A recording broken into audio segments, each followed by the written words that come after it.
Life में successful होना depend करता है आप कितना पेन और कितनी तकलीफ झेल सकते हो। आपकी बॉडी, आपका दिमाग कितनी तकलीफ टॉलरेट कर सकता है, डिपेंड करता है उस चीज पे आप कितना सक्सेसफुल होगे। सक्सेस डायरेक्टली प्रोपोर्शनल होती है पेन और तकलीफ टॉलरेट करने की एबिलिटी पे।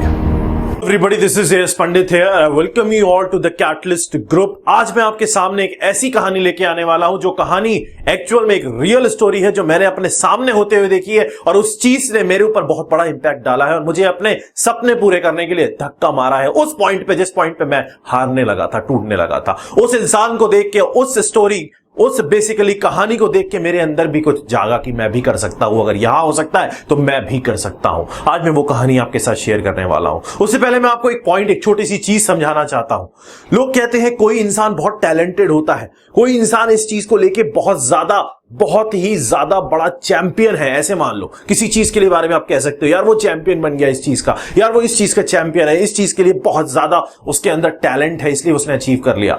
ये वर्ड जो होते हैं ना, चैंपियन, टैलेंट, ये सारे के सारे वर्ड सिर्फ एक स्टेट ऑफ माइंड है। ये सिर्फ और सिर्फ एक सोच है और कुछ नहीं है। चैंपियन जो स्टेट ऑफ माइंड होती है, जो सोच होती है, वो सोच होती है कि अगर मैं आज गिरूंगा तो मैं कल फिर उठूंगा और जिस तकलीफ और जिस ठोकर से मैं गिरा था अब मैं उससे ज्यादा जोर से धक्का मारने का दम रखूंगा और फिर मैं गिरूंगा आगे चल के, तो फिर गिरने के बाद मैं फिर से उठूंगा और अब जिस फोर्स ने मुझे गिराया होगा उससे ज्यादा फोर्स के साथ मैं आगे अपने आप को पुश करूंगा, धक्का मारूंगा। ये चैंपियन की स्टेट ऑफ माइंड होता है जो आपको अपने अंदर डेवलप करना होता है।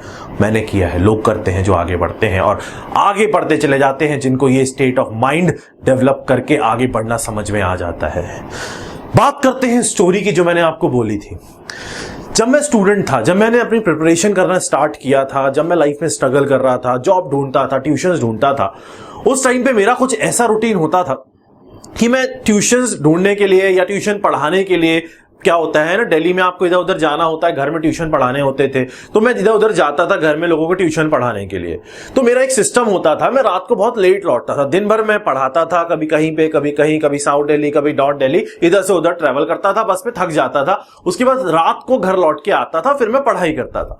तो मेरा एक छोटा सा स्केड्यूल, एक रूटीन था कि जब मैं घर लौट रहा होता था, जो मेरा रूम था जो मैंने ले रखा था दिल्ली में, वहां पे एक पास में एक लड़का, एक बंदा एक न्यूज़पेपर का स्टॉल लगाता था। वो न्यूज़पेपर और मैगजीन वगैरह वहां पे बेचता था, छोटे छोटे न्यूज़पेपर और मैगजीन्स वगैरह बेचता था। न्यूज़पेपर इन द सेंस, जैसे फॉर एग्जांपल मुझे उस टाइम पे द हिंदू पढ़ने की आदत थी। मैंने अपनी आदत बनाई थी क्योंकि मुझे उससे नॉलेज मिलती थी और मेरी एग्जामिनेशन की प्रिपरेशन होती थी, तो मैं उससे न्यूज़पेपर खरीदता था और हाय हेलो होती थी, बातचीत होती थी उससे मेरी।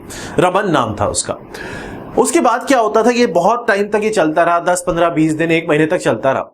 एक दिन मैं लौट के आया, रात को ट्यूशन पढ़ा के लौट के आया। बहुत ही नॉर्मल और गरीब फैमिली का था वो, लेकिन मेहनत करता था। तो मुझे उसकी स्टॉल में बंद दिखी, मतलब कोई दिखा नहीं, तो मुझे उसको कोई फर्क नहीं पड़ता था, ना कोई इंपैक्ट पड़ता था, ना मैं उतना सोचता था उसको लेके। बट उस दिन मैंने सोचा, जब मैं लौट के आया और मैंने देखा यार वहां पे स्टॉल ही नहीं है, वो बंदा ही नहीं है। जब मैंने ऐसा देखा तो मुझे वो चीज अजीब सी लगी कि यार ये इंसान इतनी मेहनत करता था, इतना स्ट्रगल करता था, एकदम से ऐसे कैसे आज क्या हो गया। मैंने कहा कोई बात नहीं, हो सकता है किसी वजह से आज नहीं आया हो, कल आएगा। 2 दिन, 3 दिन, 4 दिन हो गए, 5 दिन हो गए, 1 हफ्ता हो गया, वो बंदा ही नहीं दिख रहा। अब मुझे लगा यार ये अजीब सी चीज है, क्योंकि मेरी बातचीत भी होती थी उससे, अच्छा लड़का था, बताता था मुझे कि ऐसे ऐसे ऐसे ऐसे सब चीजें। अब मैं थोड़ा कंफ्यूज सा हो गया और मैं उसके बारे में सोचने लगा, जो मैं पहले कभी नहीं सोचता था, क्योंकि मेरे लिए एक नॉर्मल सी चीज थी। वो करता था, वो न्यूज़पेपर देता था, मैं खरीदता था, थोड़ी हायल होती थी। जब हम रहते हैं हॉस्टल में तो लोगों से बातचीत होती है और मैं चला जाता था। बट उसके बाद नेक्स्ट वीक जब मैं गया पढ़ाने के लिए और जब मैं रात को लौट रहा था तो मैंने देखा कि उसकी मदर उस स्टॉल पे खड़ी हुई थी और वो नहीं था। अब मैं शॉक हो गया, मुझे लगा क्या हो गया ऐसा। मैं गया, मैंने आंटी से पूछा कि एक बात बताइए, वो रमन कहाँ है, बहुत दिनों से दिख नहीं रहा और ये भी बंद थी, फिर आज आप हो। तो वो बोलती हैं कि बेटा वो तो है ना, वो कहीं पे इंटरव्यू देने गया है, जॉब वॉब की, उसने नौकरी वोकरी की कोई तैयारी की थी और वो इंटरव्यू देने चला गया। तो मुझे लगा कि वो तो पढ़ाई करता भी नहीं था, इतना मुझे पता भी नहीं था। तो मैंने उनको बोला वो पढ़ता था क्या, मतलब कैसा इंटरव्यू? तो उन्होंने कहा नहीं वो पढ़ता था, वो दिन भर पढ़ता था और रात को अखबार बेचता था जिससे हमारा घर चल सके। क्योंकि हमारे घर में क्या है ना, उन्होंने बताया कि हमारे घर में 3 बहनें हैं, उसकी अकेला वो लड़का है और फादर है नहीं, तो काम मैं इधर उधर घर में जाके काम करती हूँ और वो रात को न्यूज़पेपर बेचता जिससे हमारा घर चल सके। तो वो मेहनत करता था और दिन भर पढ़ता था। तो मुझे कहा बड़ा अच्छी बात है, मुझे भी बड़ा मोटिवेशन मिला, बहुत अच्छी बात है। बट मुझे पता नहीं था अभी कुछ भी उसके बारे में। उसके बाद नेक्स्ट डे जब मैं फिर से लौट रहा था तो मैंने देखा फिर से वो स्टॉल बंद, एकदम बंद हो गई दुकान, फिनिश। उसके बाद 10 दिन 15 दिन 1 महीने 2 महीने हो गए, मैंने वो रूम भी छोड़ दिया, सिलेक्शन भी हो गया यूपीएससी में, बहुत सारी चीजें हो गई, मतलब काफी टाइम हो गया। 8-9 महीने के बाद मैंने एक न्यूज पढ़ी। उस न्यूज में लिखा हुआ था कि इस रमन नाम का लड़का जो कि एक न्यूज़पेपर बेचता था दिल्ली में, इस जगह पे उसका आईएएस या यूपीएससी सिविल सर्विसेज में ये रैंक आया और उसका सिलेक्शन हो गया। वो देख के मेरी लाइफ में मुझे इतना बड़ा इंपैक्ट मिला, इतना बड़ा मोटिवेशन मिला। मुझे ये चीज समझ में आ गई कि हमारी जो तकलीफ है, मैं अपनी तकलीफ बहुत बड़ी समझता था। मुझे लगता था यार दिन भर मैं दौड़ता रहता हूं, धूप में खाता भी नहीं हूं, पूरे दिन भूखा रहता हूं, 1-2 केले खरीद लेता था, उससे मेरा काम हो जाता था और उसके बाद मैं रात को आके पढ़ता भी हूं। तो मुझे कभी कभी फ्रस्ट्रेशन होता था कि यार नॉर्मल सी लाइफ है, पैसा कमाने के लिए इतना कुछ करना पड़ रहा है, घर में भी पैसा भेज रहा हूं, कैसे करूं, क्या करूं, फ्रस्ट्रेशन होता था। तो मैं अपनी तकलीफ को बहुत ज्यादा समझता था। मुझे लगता था यार बहुत तकलीफ हो रही है मुझे, कैसे करूंगा मैं, कैसे आगे निकलूंगा। बट मैं निकला।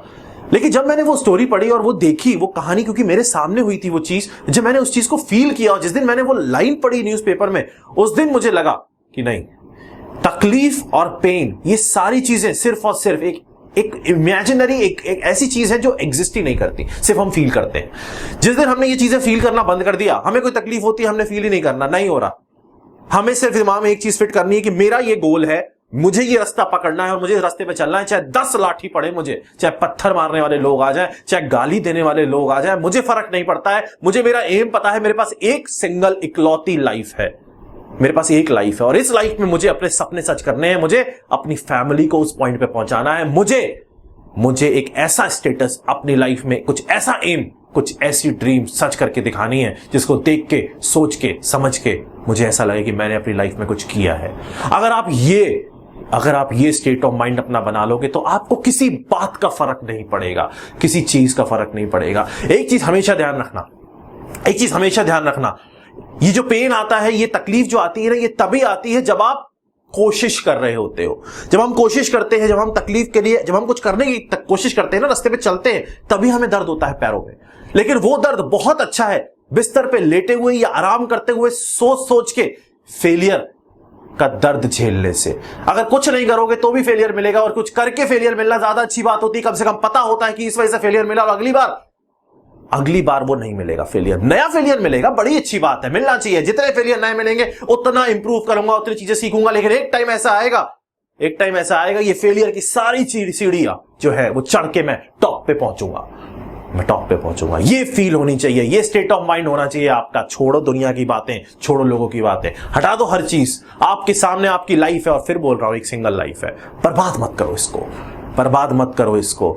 हर इंसान के पास 86400 सेकंड होता है एक दिन में, 86400। एक सेकंड भी वेस्ट मत करो।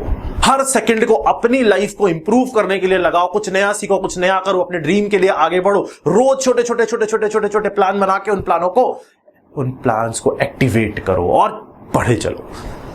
मिलती है सक्सेस और पेन भी मिलेगा, मिलना चाहिए, तभी तो इंप्रूव होता है ना। जितना मारोगे अपने आप को उतने सख्त हो जाओगे और जितने सख्त हो जाओगे उतनी ताकत आएगी, जितनी ताकत आएगी उतना आगे और मुश्किल रास्ता तय करने का दम होगा आपके अंदर।